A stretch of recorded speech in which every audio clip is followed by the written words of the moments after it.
Bareilly road Gorapadav के ग्राम अर्जुनपुर में पहली बार श्रीमद् भागवत महापुराण की संगीतमय कथा का आयोजन किया जा रहा है। 16 जनवरी 2024 से लगातार प्रेम निवास अर्जुनपुर के प्रांगण हो रहे भागवत कथा को सुनने के लिए धर्म प्रेमियों व श्रद्धालुओं की भारी भीड़ लग रही है। भूतपूर्व सैनिक एवं सामाजिक कार्यकर्ता पूरन चंद्र कांडपाल द्वारा भागवत कथा का आयोजन किया गया है, जिसमें बरेली के सुप्रसिद्ध कथावाचक व्यास आचार्य राजेंद्र तिवारी भागवत प्रभाकर द्वारा प्रतिदिन 1 से 4 बजे तक कथा का रसास्वादन कराया जा रहा है। तदुपरांत आरती के बाद प्रतिदिन यहां शाम 7 से 9 बजे तक भजन कीर्तन का आयोजन भी किया जा रहा है। उन्होंने बताया 19 जनवरी शुक्रवार को श्री कृष्ण जन्म की कथा व झांकियां दिखाई जाएंगी। इसके बाद 23 जनवरी को पूर्णाहुति व विशाल भंडारे का आयोजन होगा। सामाजिक कार्यकर्ता पूर्णचंद्र कांडपाल ने क्षेत्र के सभी भक्तजनों व धर्म प्रेमियों से अधिक संख्या में श्रीमद् भागवत कथा में पहुंचकर रसास्वादन ग्रहण करने का अनुरोध किया है। सर्वप्रथम आप सभी का धन्यवाद।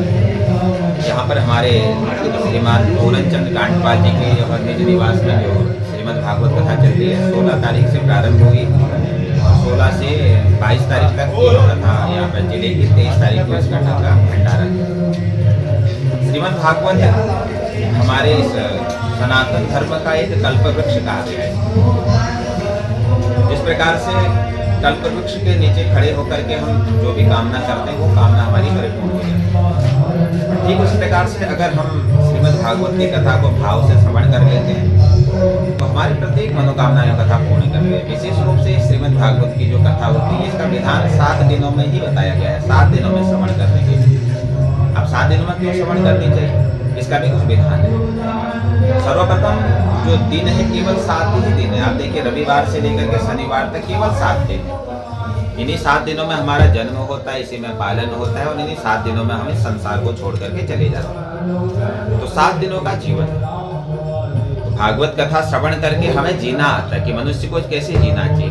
वास्तविक रूप से जो आज के समय में हम जी रहे हैं केवल आहार निद्रा भय मैथुन सामान्य एतद पशु भी नराणा।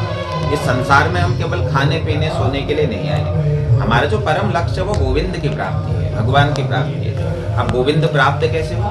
बोले गोविंद प्राप्त तब होता है जब हम गोविंद की कथा सुनते हैं, जब हम किसी के विषय में सुनते हैं। जब तक हमें किसी की विशेषता को पता नहीं होगा तब तक हमारा आकर्षण उसके प्रति नहीं जाएगा, तब तक हमारा ध्यान उसके प्रति नहीं जाएगा, तब तक हमारे जीवन में उसका महत्व नहीं बढ़ेगा।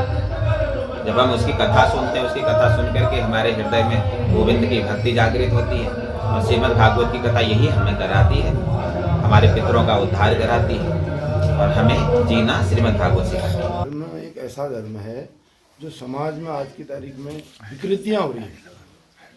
समाज में तो विकृतियाँ हैं, उन बच्चों को जो बिगड़ रहे हैं, गलत सोबत में जा रहे हैं, ये धर्म को छोड़ करके समाज को सुधारने का एक तरीका है। अपनी सभ्यता, अपने माता पिता की सेवा कैसे, जो इंसान अपने माता पिता, मंदिर कहते हैं, मंदिर घर को ही मंदिर बना दो। घर के अंदर मंदिर तो है लेकिन अगर पूरा घर ही मंदिर हो जाए कितना उत्तम हो जाएगा।